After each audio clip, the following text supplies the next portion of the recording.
Back to a gentlemanly show. Like most long-term relationships, obvious sign of a fracture is unfollowing that person on social media. It's never good. Klay unfollowed the Warriors, deleted several Warrior-centric posts. That's more noteworthy to me than the unfollow. The boats and his captain's hat still up though. The Golden State faithful sat in Draymond worry-free. Take a listen.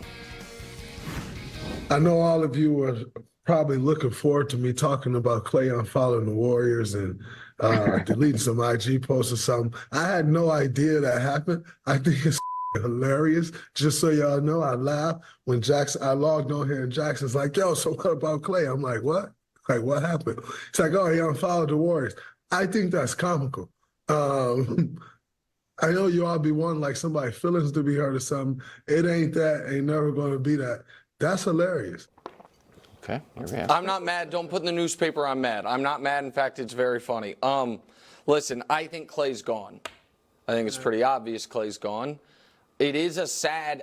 You know what? Maybe Draymond's not sad. I'm sad. Yeah, sure. And so Draymond, I understand Draymond feels like it's part of his brand, I think, to like never show vulnerability, weakness, anything like that. I get that. As an athlete, it makes a lot of sense. As a media member, I don't think it's the best strategy, but what do I know? I'm tough old as media. a friend. And so Hey, I'm thinking about leaving the Warriors. That's hilarious. I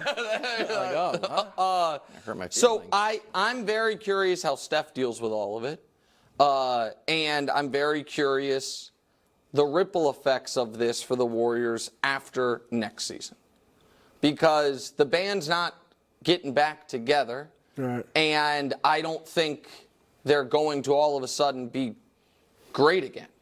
And I also think, if I may just quickly brew one thing about Klay, if I can just show the triple blind reveal. Wow. Ooh, triple blind reveal. Spoiler alert. They all look like LeBron. One of these guys. Oh, you mean the silhouettes? Yeah, the well, I'm not silhouettes in are charge clearly of that. LeBron. I don't think they are, actually, but it doesn't matter. Maybe they are. Who knows? Yeah. But just tell me in my ear.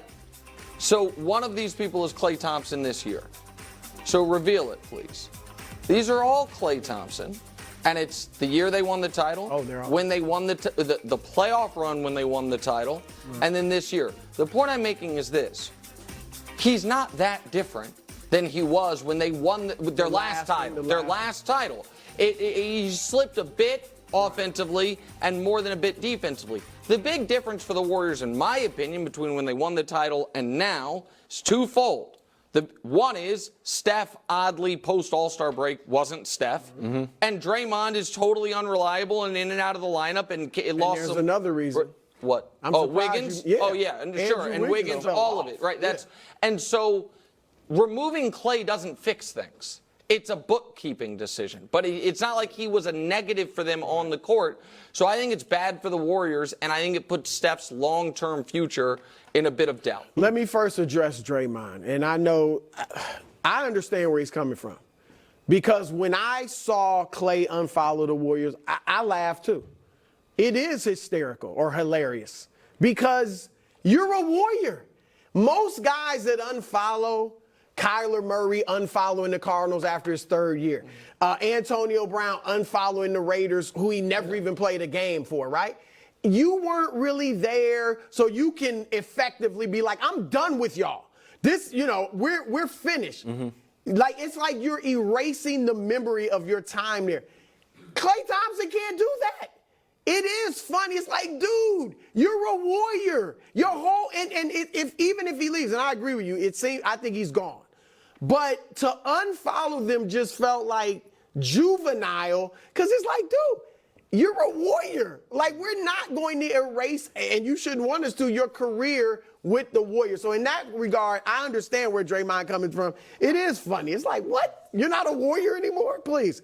But I do think it's time to move on. Just because when you mention those numbers in 2022, he was under contract. That's the difference. It's like now I have to pay him big money to keep him. Yep. And so I just think financially they need to move on. We saw the Celtics waited too long with Bird and McHale and Parrish. It's time to move on and go a different direction. Just before we move on, Brew, if this show ever broke up, would you actually go the other way and follow me? Or would you finally give me a I follow? probably would follow you. I'm not seeing you every day. Yeah, exactly. Keep up I with see it. you every day. That's right. Head over to the WNBA, second matchup of the season between Angel Reese and Caitlin Clark. Angel Reese with a flagrant foul on Caitlin Clark. Calling the National Guard. She ends up making both free throws, and the game continued just like pretty much every other basketball game you've ever seen in your entire life after a flagrant foul. Here's Caitlin in Angel postgame. What's going through your mind, and how you just stay within yourself to finish the game? What's going through my mind is I need to make these 2 free throws. That's all I'm thinking about. It's just a part of basketball. It is what it is. Just trying to make a play on the ball and get the block. But yeah, I mean, it happens. The basketball play. Yeah. You feel like that was the appropriate call, or? It's a basketball play. I can't control the refs. They affected the game obviously a lot tonight. I think we went up really strong a lot of times and we didn't get a lot of calls. And going back and looking at the film, I've seen a lot of calls that weren't made. I guess some people got a special whistle. All right, Brew, your reaction.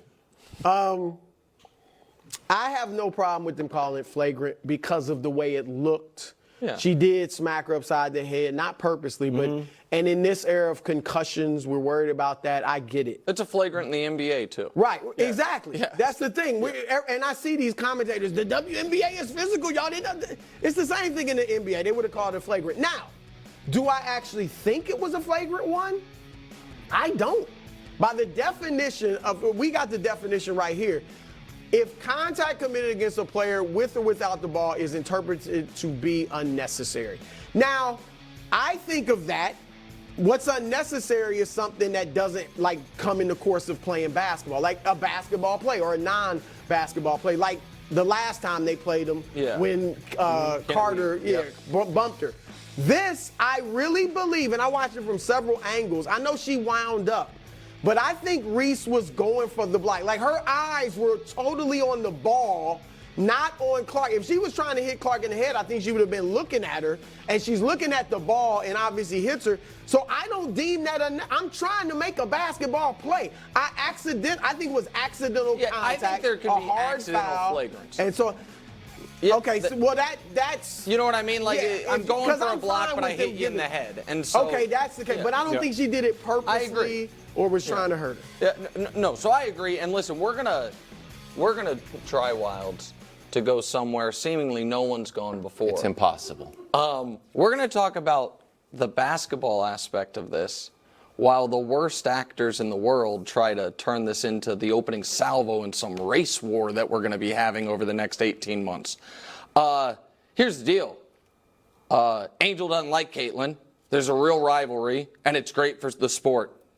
And Angel is, blaming the refs, blaming the media a little bit because Caitlin has been getting the better of her lately. And if we show Hubs, if we can flip around the order, Caitlin versus Angel this year, fact of the matter is this.